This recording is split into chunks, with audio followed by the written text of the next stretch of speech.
চলেন তাহলে আজকে একসাথে ভাত খাই। অ্যান্ড ফার্স্টেই বলে নিই, যেহেতু আমার বাসাটা একদম মেন রোডের সাথে, তাই একটু গাড়ির শব্দ আসতে পারে, প্লিজ ইগনোর দিস। তো এখানে বেশি করে আমি ভাত বেড়ে নিয়েছিলাম, আর আম্মু যা যা রান্না করেছিল সব কিছু একটু একটু করে নিয়ে খাচ্ছিলাম। আজকে আম্মু কই মাছ ফ্রাই করেছিল, আর এই কই মাছটা মোটামুটি আমি খাই, অনেক কাটার কারণে এতটাও খাওয়া হয় না, কিন্তু কই মাছের যে মাথাটা এটা তো আমি খাইই না। আর আমার সব কিছু মাখায় টাখায় খেতে যে কি ভাল লাগে, কি শান্তি লাগে, কি তৃপ্তি পাই আমি, অনেক শান্তি লাগে।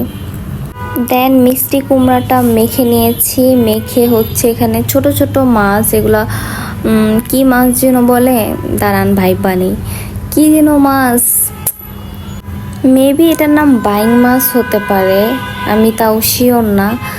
আমার যদি কোনো ভুল হয় তাহলে আপনারা আমার ভুলটাকে ধরায় দিয়েন।